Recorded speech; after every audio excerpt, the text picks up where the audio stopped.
Everyone, आपका बहुत बहुत स्वागत है हमारे चैनल पर। तो आज की वीडियो में हम आपके सामने लेकर आए हैं application of Hindu law. Application of Hindu law क्या रहा, हम आपको बताएंगे who is Hindu by birth, by religion और बाय कन्वर्जन एंड रेनुशिएशन। ठीक है, तो हम आपको बताते हैं कि हिंदू क्या है और हिंदू कौन होता है हिंदू। ठीक है, तो इसमें सबसे पहले हम स्टार्ट करते हैं। Precise definition of Hinduism does not exist. ठीक है, एग्जिस्ट नहीं करती, hence it is impossible to define fixed criteria for determine who is Hindu. ये करना इम्पॉसिबल है, एक फिक्स्ड डेफिनेशन या फिक्स्ड क्राइटेरिया को करना एक इम्पॉसिबल है, क्योंकि हिंदूज़ जो है वो काफ़ी ज़्यादा बड़ा हुआ, काफ़ी ज़्यादा वाइड है हिंदू जो टर्म है। So is a negative definition of Hindu. Who is not a Hindu is used few further. In this land, several religions have been born and they follow the same custom and practices. ठीक है, so it is cannot be said that Hindu law can be applied only to people who are Hindu by religion. ये कहना अच्छी बात नहीं होगी कि जो हिंदू लॉ को फॉलो कर रहे हैं बाय रिलीजन वही हिंदू हैं। Due to these reason in this general the following people are consider to be Hindu. कौन कौन कंसीडर करता है हिंदू को with respect to application of Hindu law. तो हु इज़ हिंदू हम सबसे पहले डिस्कस करेंगे, फिर by birth, by religion, by conversion and by reconversion. ठीक है, बाय रिकन्वर्जन। ठीक है, अब हम बात करते हैं इसकी डेफिनेशन की। तो इसकी डेफिनेशन आपके सामने आ गई है, ये रही आपकी डेफिनेशन। तो ये Hindu by birth, Hindu by birth के अंदर हमारा क्या दे रखा, person who is born of Hindu parents. जो हिंदू पेरेंट्स में जिसने जन्म लिया है वो हिंदू होगा। If only one parents is a Hindu the person can B a Hindu. ठीक है, अगर उसके कोई भी माता या पिता में से कोई भी एक हिंदू है तो the person can be called be a Hindu. ठीक है, इफ़ ही सी been raised as a Hindu. एक केस हुआ था हमारा सपना वर्सेस स्टेट ऑफ केरला का। केरला एससी ने, मतलब हाई कोर्ट ने एक जजमेंट दिया था इस पर। द सन ऑफ हिंदू, एक सन था जो हिंदू था। ठीक है, ये सॉरी वीडियो थोड़ी सी आगे हो गई है, पीडीएफ हमारी यहाँ से हम स्टार्ट करते। ठीक है, a son, the son of Hindu father Christian mother was held to be a Christian. ठीक है, एक द हिंदू सन था जिसका फादर हिंदू था, जब क्रिश्चियन उसकी मदर थी तो held to be a Christian, क्योंकि उसका पालन पोषण क्रिश्चियन के अंदर हुआ था, तो वो बाय बर्थ भी क्रिश्चियन हुआ। ठीक है, क्योंकि इसमें एक पालन पोषण भी आता। Person who are not Muslim, Christian, Jew और Parsi by religion are Hindu. जो पर्सन मुस्लिम, क्रिश्चियन और ज्यू और आपके पारसी नहीं हैं, उन प्रश्नों को छोड़कर जितने भी हैं वो सारे हिंदू हैं। ठीक है, हिंदू बाय बर्थ के अंदर ये बोला गया है। दूसरा हमारा Hindu by religion. Hindu by religion के अंदर हमारा क्या है, a person who is Hindu, Jain, Buddha और सिख बाय रिलीजन इन। इसमें एक केस हुआ था हमारा, मतलब हिंदू कौन कौन है, हिंदू हैं, जैन हैं, हमारे बुद्ध हैं और सिख बाय रिलीजन जो हैं ये सारे हिंदू हैं। Shastri versus Muldas SC, supreme court का एक केस था 1961 का। एससी मतलब supreme court held that the various sub section of Hindu search as a Swami Narayan, Satsang, Arya Samaj are also Hindu by religion because they follow the same basic concept of Hindu philosophy. ठीक है, ये सारे भी हिंदू हैं क्योंकि ये कॉन्सेप्ट को, जो बेसिक कॉन्सेप्ट है हिंदू फिलोसफी का, उसको फॉलो कर रहे हैं। By conversion and reconversion, converts and reconverts. ठीक है, converts and reconverts are also Hindu. Supreme court ने इसमें कहा है in the case of Perumal versus Punnuswami का एक केस था, AIR 1971 का ये केस था हमारा। Has held that a person can B a Hindu if after expressing the intention of becoming a Hindu. अगर हिंदू हो सकता है बट उसकी एक्सप्रेशंस जो हैं, उसका जो पालन पोषण है, उसकी इंटेंशन है of becoming a Hindu, follow the custom of the caste, जो उसको फॉलो कर रहा है कस्टम को, हिंदू कस्टम को अगर वो फॉलो कर रहा है, जैसे कि हमें ट्राइब्स और communities and the communities accept him, अगर कम्युनिटीज़ कस्टम को फॉलो कर रहा है और वो कस्टम हिंदू को फॉलो करता है, हिंदू कम्युनिटी को फॉलो करता है, तो वो हिंदू कहलाएगा by conversion. In Mohammad Das versus Devaswom board में हमारा AIR 1975 में केरला SC में कहा गया था, has held that a mere declaration and action are enough for becoming a Hindu.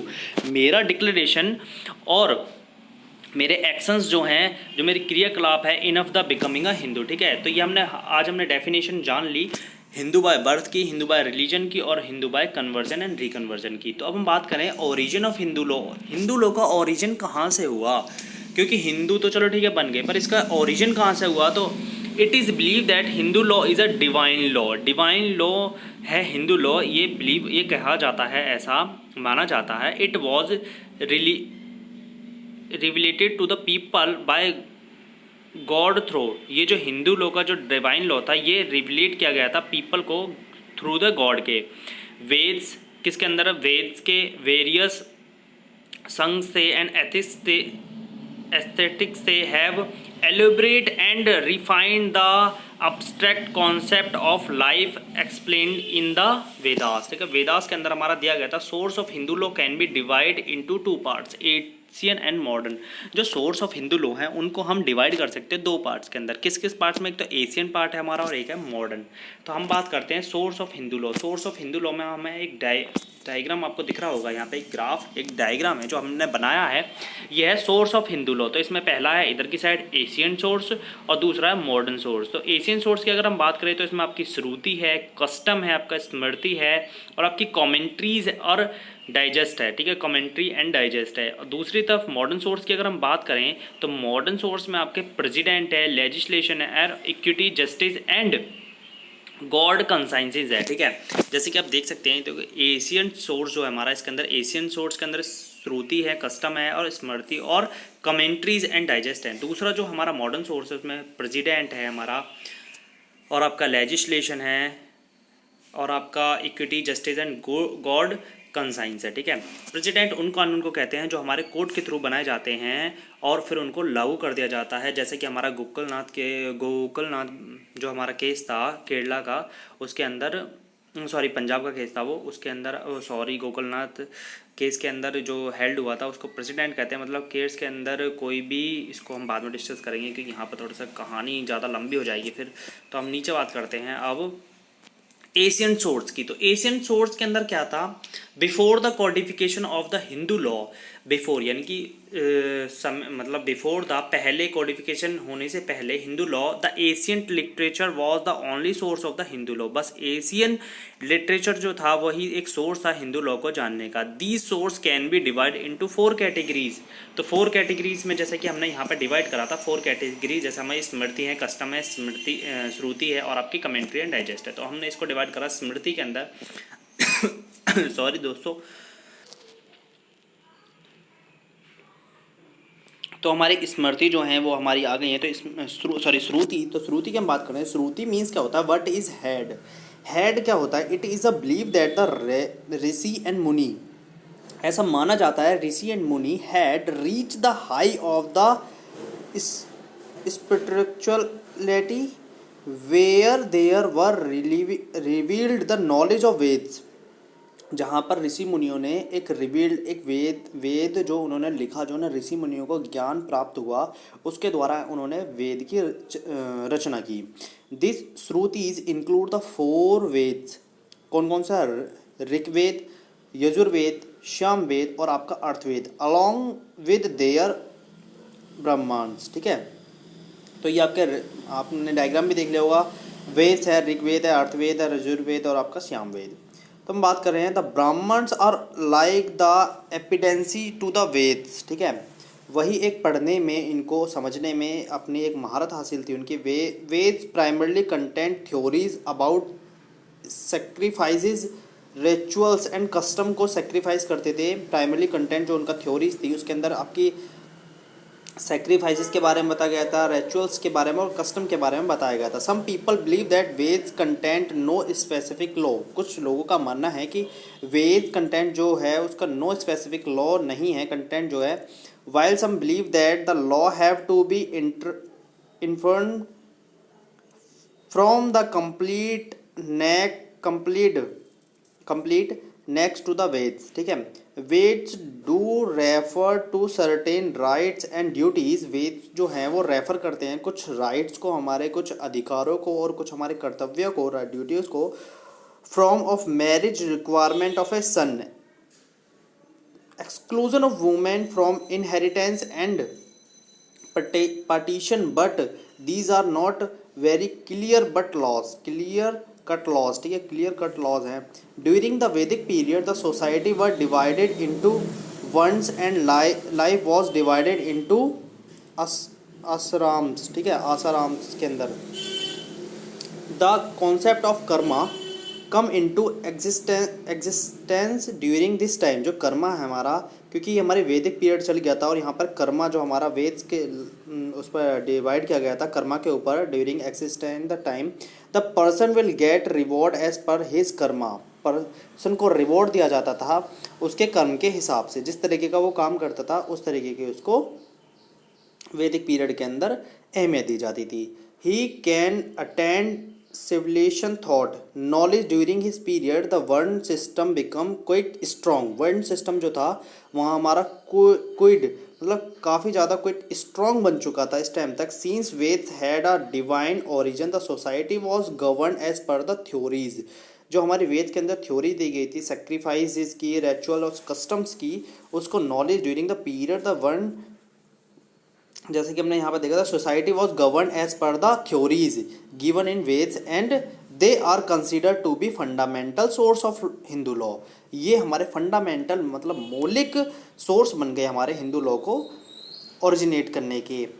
श्रुतिज basically describe the life of the Vedic period. Shruti जो थी वो बेसिक डिस्क्राइब करती थी लाइफ ऑफ वैदिक पीरियड को, श्रुतिज के अंदर जो हमारा दिया गया था, ठीक है। अब हम बात करते हैं the Vedic period is assume to be between, assume ऐसा एज्यूम किया जाता है जो हमारा वैदिक पीरियड था वो बिटवीन था 4000 BC टू 100 BC तक, ठीक है। ड्यूरिंग द टाइम सेवरल पर प्रीस्मृति सूत्रास एंड घाट्स वर कंपोज्ड, ठीक है, कंपोज्ड हो गए। How ever not much known about them today. It is believed that various rishi and munis incorporated local custom in dharma and those multiple saksa come into existence, ठीक है। अब हम बात करते हैं स्मृतिज की। स्मृतिज क्या मतलब क्या होता है, हमने अभी तक वेद से पढ़े थे ऊपर, अब हम बात करते हैं स्मृति की। स्मृति मीन्स व्हाट इज रिकमेंडेड जो होती है हमारी वो, सॉरी रिकमेंडेड नहीं, रिमेंबर्ड जो होती है आपके, ठीक है। With Smriti a systematic study and teaching of the Veda started mega sex from time to time have written down the concept given in a Veda. जो वेद के अंदर जो स्मृति थी, जो वेद के अंदर बातें लिखी गई थी, उनको स्मृतियों के अंदर कॉन्सेप्ट को लाया गया। So it can be said that smriti are written memories of the knowledge of the सेक्स, ठीक है। सेक्स की नॉलेज थी एक रिटन जो हमारे वेद के अंदर लिखी गई थी। Immediately after the Vedic period a needed for a regulation of the society arose. Thus the study of the Veds and the incorporation of local culture and the custom become important, ठीक है। local culture during the Ved period जो incorporate और local culture था वो एक custom become the important role बन गया था। It is believed that many Smritis were composed in the period and some were reduced into writing. However, not all are known. The Smriti can be divided into two. Earlier Smriti जिसमें आपकी धर्मसूत्रा आ गई, और आपकी letter स्मृति आपकी धर्मशास्त्र जिसके अंदर आ गई, ठीक है, ठीक है। तो आपका ये क्वेश्चन आ भी जाता है तो आप इसको भी कवर कर सकते हैं। स्मृति इसके अंदर धर्मसूत्रा और धर्मशास्त्र आ गया आपके। धर्मसूत्रा कौन सी थी? The Dharmasutra were written during the 800 to 200 BC. They were mostly written prose from but also content varies. It is clear that they were meant to be training animal of sex of teaching student. They incorporated the teaching of Veds with local custom के साथ वो पढ़ाते थे उसको। They generally bear the name of their authors and sometimes also indicate the sanaks to which they belong some of the important sects. ठीक है. Who Dharmasutra are known as the Gautam, Buddhyan, Apastamba, Harita, Vesastra and Vishnu. They example the duty of mean in a various relationship. तो दोस्तों हमने यहाँ पर धर्मशास्त्र के बारे में पढ़ा, जिसमें गौतम थे, बुद्धियान आपके, अपस्तंभा आए, फिर विष्णु और आपके विशात्रा आए. ठीक है. तो हम इसको स्किप कर देते हैं क्योंकि काफ़ी ज़्यादा लंबी वीडियो हो जाएगी. धर्मशास्त्र के अंदर आपकी 2 आई थी. मनुस्मृति थी, जिसमें मनुस्मृति के अंदर धर्मसूत्र के अंदर हम इसको पढ़ देता हूँ, इसका इंट्रोडक्शन थोड़ा सा. Dharmasutra were mostly in material various and were based on the Dharmasutra. However, they were a lot more systematic and clear. ठीक है. They dealt with the subject matter in the 3 parts. आचार्य पहला आचार्य था. This include the theory of religious observations. व्यवहार्य, this include the civil law. तारे this deals with the Pence and expressions को. ठीक है. धर्मसूत्र के अंदर आपके मनुस्मृति और यजनवाल्क्य स्मृति और नारद स्मृति आपकी आई. ठीक है. तो आपको इसको मोटा मोटा देख लेना क्योंकि इससे यहाँ से क्वेश्चन एक आता है, तो आप इसको देख लेना. मैं इसको वीडियो को थोड़ा सा आगे बढ़ा रहा हूँ ताकि आपको दिक्कत ना हो. कमेंट्रीज अभी आपकी आ गई हैं, यह हमारे सोर्स ऑफ हिंदू लॉ ही चल रहा है अभी तक, तो आप इसको देख लेना. कस्टम आपका आ गया, जो कस्टम आपको बहुत ज़्यादा इंपॉर्टेंट रोल प्ले करता है. कस्टम के अंदर आपका लोकल कस्टम और आपका फैमिली गाइड और कास्ट एंड कम्युनिटीज़ आती हैं इसके अंदर. ठीक है. ये एक दूसरे से जुड़ा हुआ होता है. तो अगर वीडियो अच्छी लग रही हो तो लाइक शेयर सब्सक्राइब जरूर मार देना. मैं थोड़ा सा और जूम कर देता हूँ ताकि आपको दिक्कत ना हो देखने में किसी तरह की. Essential of a valid custom. तो अगर हम वैसे वैलिड कस्टम की बात करते हैं तो वैलिड कस्टम की हम बात कर लेते हैं ताकि वीडियो भी लंबी ना हो और आपकी जल्दी जल्दी सिलेबस भी पूरा कवर होता चला जाए. तो essential of a valid custom के अंदर आपका एशियंट, ठीक है, continuous, reasonable, certain, not against morality, not against public policy और not against any law. Custom क्या होता है? कस्टम वो चीज़ होती है जो रिचुअल्स हमारी, मतलब कस्टम टू फॉलो करी जाती हैं किसी भी रिलीजन के द्वारा, किसी भी धर्म के द्वारा, किसी भी एक कम्युनिटी के द्वारा जो कस्टम को फॉलो किया जाता है, किन्हीं रूल्स को फॉलो किया जाता है, उनको कहते हैं. तो एसेंशियल और वैलिड कस्टम के अंदर वो पुरानी होनी चाहिए. मतलब आप ये नहीं कह सकते कि हमारा कस्टम अलाउ करता है हमें करने के लिए, तो वो सबसे, तो उसके अंदर कस्टम भी वही वैलिड माने जाते हैं जो आपके एशियंट्स होते हैं. और कंटिन्यूस, मतलब पीढ़ी पहला हमने एशियंट बात करी एशियंट की, ताकि एशियंट में जो चीज़ होती हैं, एशियंट मतलब पुराना होना चाहिए आपका कस्टम. और दूसरा आपका कंटिन्यूसली, मतलब पीढ़ी दर पीढ़ी उसको फॉलो किया जाना चाहिए, तो वो वैलिड कस्टम है. रीजनेबल होना चाहिए कि क्यों ऐसा हो रहा है. रीजनेबल अगर आप प्रूफ कर देते हैं कोर्ट के अंदर तो आपका कस्टम वैलिड हो जाएगा. सर्टेन, मतलब सर्टेन वो कंटिन्यूसली सर्टेन, उसको हर कोई मानना होना चाहिए आपकी कम्युनिटी के अंदर, तो वो सर्टेन माना जाएगा. नॉट अगेंस्ट मोरालिटी, मोरालिटी के अगेंस्ट नहीं होना चाहिए. और इसका आपका 6 पॉइंट है, नॉट अगेंस्ट पब्लिक पॉलिसी. अगर पब्लिक पॉलिसी के अगेंस्ट आपका कस्टम है, अगर कस्टम अगर पब्लिक पॉलिसी के अंडर अगेंस्ट आता है तो आपका वो वैलिड कस्टम नहीं होगा. और नॉट अगेंस्ट एनी लॉ, अगर कोई भी लॉ सरकार द्वारा बनाया जाता है और उसके अगेंस्ट है वो आपका कस्टम, तो वो भी वैलिड नहीं माना जाता. तो हम बात करते हैं एशियंट की. तो एशियंट पीरियड के अंदर, जैसे कि मैंने आपको एक समरी टाइप आपको ऊपर बता दिया, तो एशियंट के अंदर है A custom is valid if it has been follow from the hundreds of year. अगर hundreds of years से follow किया जा रहा है तो वो valid custom होगा, ancient custom होगा. There is no definition of antiness. However, 40 years has been determined to be a certain enough. ठीक है, 14 year भी आपका certain एक determined ancient thought enough होता है. A custom cannot come into existence of by agreement, agreement के द्वारा नहीं आना चाहिए कोई भी custom. It has been existent from long before, मतलब लॉन्ग टाइम से जो चला आ रहा है एशियंट, उसी को माना जाएगा. दस a new custom can not B recognised. New custom जो आता है उसको रिकोगनाइज नहीं कर सकते क्योंकि वो एशियन को फॉलो नहीं करता, वैलिड कस्टम की एसेंशियल को कंडीशन को फॉलो नहीं करता, इसलिए उसको नहीं कर सकते. Therefore a new form of Hindu marriage was not recognise in Tamil Nadu. ठीक है. अब दूसरा, in the case of Jyoti versus Silha in self respecter culture started a movement under which traditional ceremony. ये आपका एक केस, आपको इसको पढ़ लेना, मैं इसको नहीं पढ़ा क्योंकि वीडियो काफ़ी ज़्यादा लंबी हो जाएगी और हमको वीडियो लंबी नहीं करनी। तो यह कंटिन्यूस की हम बात करते हैं तो it is a important that the custom is being followed continuously and had not been abandoned. Thus a custom may be 400 year old, ठीक है, कंटिन्यूस होना चाहिए उसको 400 ईयर से old, but once abandoned it can not be revived, ठीक है। अगर किसी ने भी बीच में उसको बंद कर दिया कस्टम को और फिर से चालू करा तो वो कैन नॉट बी रिवीव्ड हो सकता है, नहीं होगा फिर वो दोबारा से चालू। सर्टेन की अगर हम बात करते हैं, custom should be very clear in term of what is entails any amount of vagueness which cause confusion and thus the custom will be invalid, ठीक है। The one allegations a custom must prove as exactly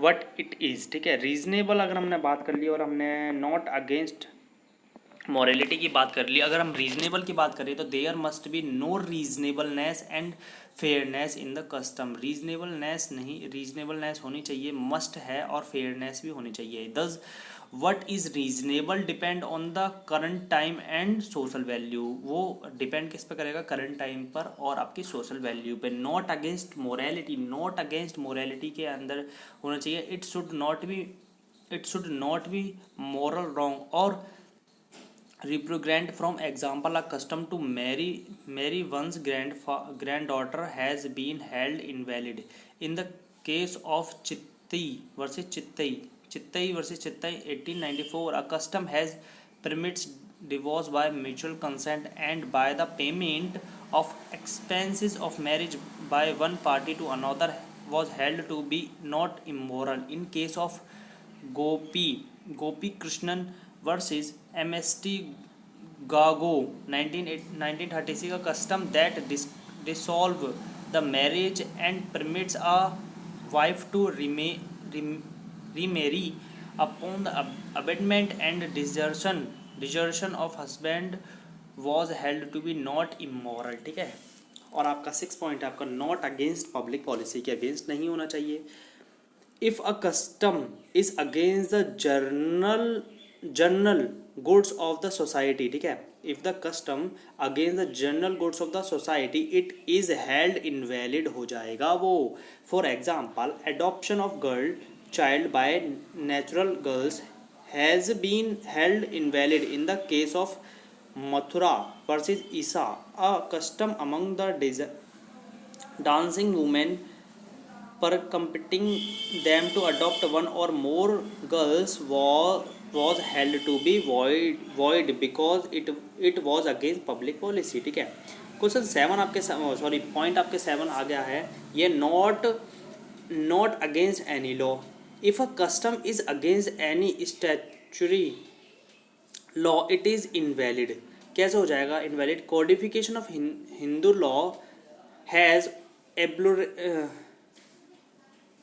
abrogated most of the custom except the ones that are expressly saved. In the case of Prakash versus Parmeshwari, it was held that law means statutory law, ठीक है।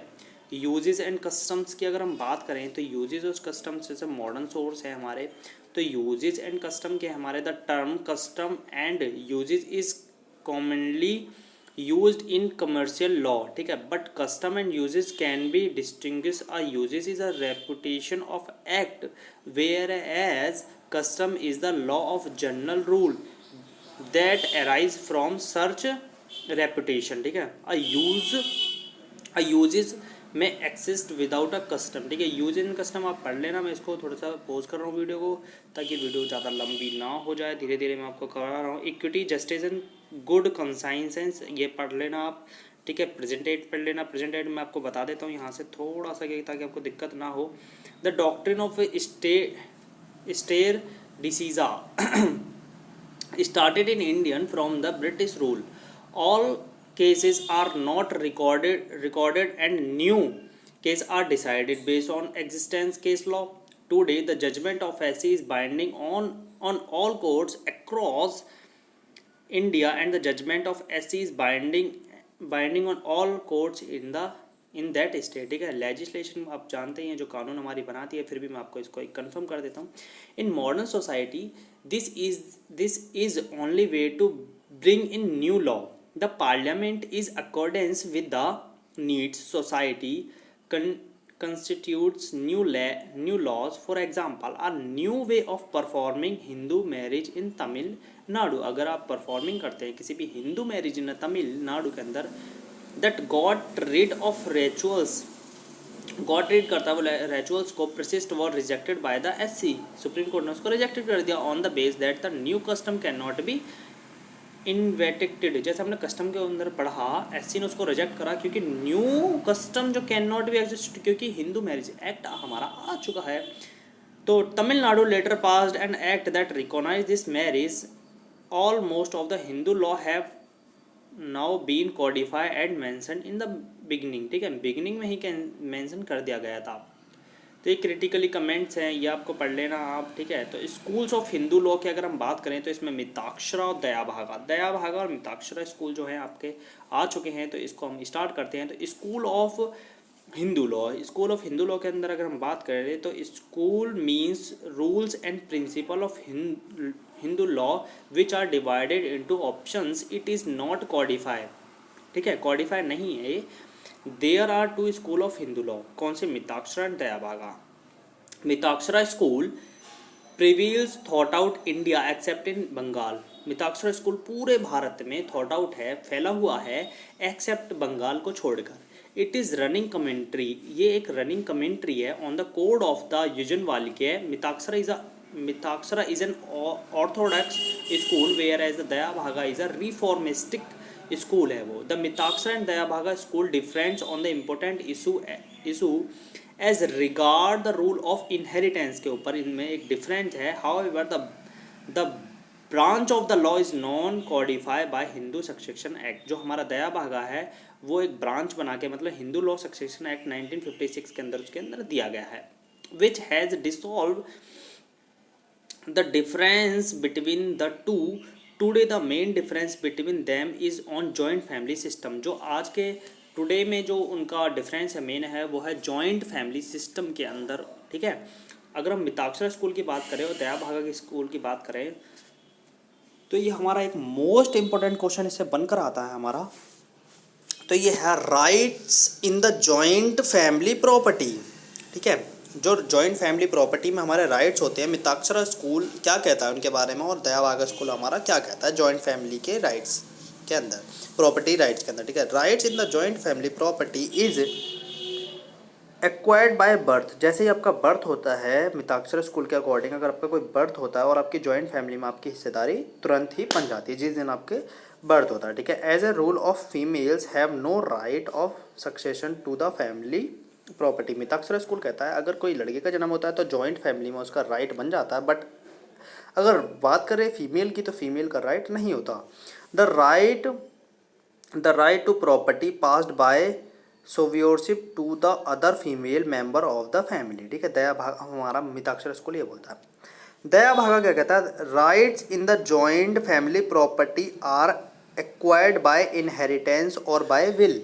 ठीक है, या तो acquired जो की गई है जॉइंट फैमिली दयाभागा स्कूल के according, family property are acquired by inheritance या फिर आपकी अपनी खुद की विल पर. And the shares of the deceased male member goes to his widow in default of the clause heir. ठीक है, अब इसके यहाँ पर डिफरेंस बिटवीन आ गए हैं, इनमें difference between the two school. तो ये आपका मोस्ट इंपॉर्टेंट टॉपिक है. इन दोनों स्कूल्स को अगर आप कर लेते हैं तो मोस्ट इंपॉर्टेंट क्वेश्चन है.